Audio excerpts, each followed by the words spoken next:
Sir मैं आपका prove कर दूंगा।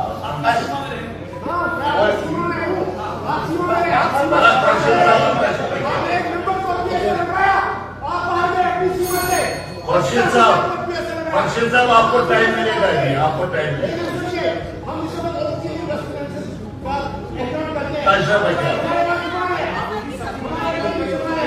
चलिए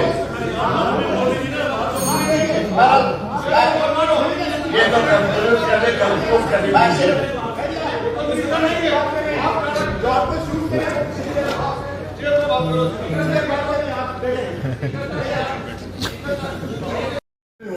पीछे होगा। और मैं बता रहा हूँ आपको, तो इतना मैं कहूँगा कि मैं उसका ये रियासत का, जैसे कि लगभग जब उसने यहाँ के रियासत के उस वक्त के शहंशाह हमारे यहाँ के दिल्ली में बात किया, लेकिन तवारी साहब ने वो भी लिखा कि जिस तरह से हमारी रियासत अब टूट गई, लेकिन आज के दौर में कलम के रोग से जुम्मन की ताकत की वजह से ये रियासत को हिस्से में और मेरे बीजेपी के दोस्त नाराज हो जाएंगे, मैं तवारी साहब को छोड़ 40 साल के बाद मेरे एक प्रजाति आया हुआ।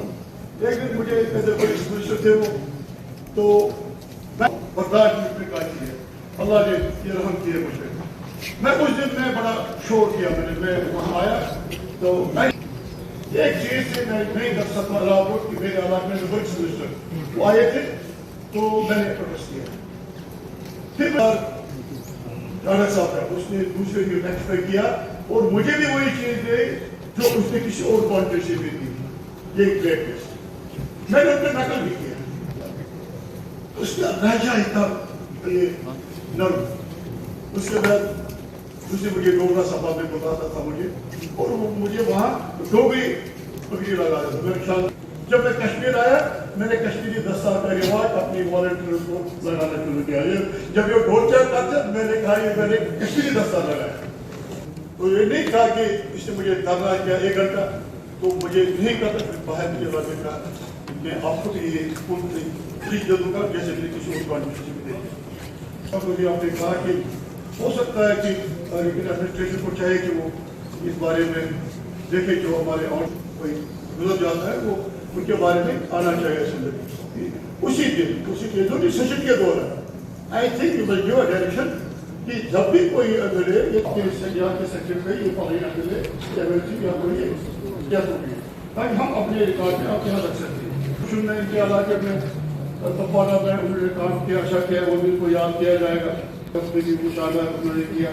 रमेश अरोड़ा साहब और वो भी बड़े अंदाज से बोलते रहते थे। बड़े हमारे सरदार हमारे खान साहब जो हमारे रूरल राज हमें मौका मिला उन इलाकों में कुछ बेगर का आपने जिक्र किया, और हमारे जगन्नाथ में गुरचंद और भी रमेश्वर साहब की यही मैं कहूँगा कि ज़्यादा कहने की जरूरत नहीं है कि ऐसा करिए ताकि लोग याद रखें, ऐसा ऐसे ताकि लोग उसको देखें।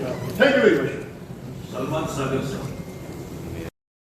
अगर हम देखते हैं यहाँ अगर छोटे से छोटा भी कोई इशू होता है तो उसके रिकॉर्ड कहाँ से कहाँ होते हैं, लेकिन एक इलेक्टेड एक पब्लिक फिगर, एक ऑनरेबल मेंबर जिन्होंने 3 बार हाउस में जो है रिप्रेजेंट किया, उनका नाम कैसे मिस हुआ।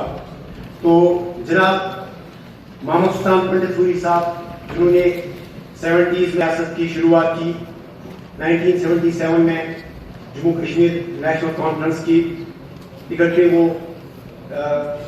लेजिस्लेटिव असेंबली के मेंबर बने। उसके बाद 1999 में बाई इलेक्शन जिस वक्त मरहूम अब्दुल्ला अत्तार साहब इलेक्शन में जो है जनाब पंडितपुरी साहब ने एक बार फिर कामयाबी हासिल की। इसके अलावा पंडितपुरी साहब ने लेजिस्लेटिव काउंसिल में भी रिप्रेजेंट किया। और एक और जरूर कहना चाहूंगा कि जिसका किसी ऑनरेबल मेंबर ने जिक्र नहीं किया, اگرچہ ان کے اوپر کوئی گولی سے یا کسی بم سے حملہ نہ کیا گیا ہو، لیکن ایک موب اٹیک میں ایجوکیشن حملہ کیا گیا، اس حملے سے بھی جو ہے کہیں نہ کہیں جو ہے ان کا اس حملے کی وجہ سے بھی جو ہے ان کے اوپر تکالیف جو ہے ان کو ستیہ پال ملک جی ریاست جموں کشمیر کے، لیکن کسی نے یہاں ذکر نہیں کیا کہ وہ یو پی جموں کشمیر کے پہلے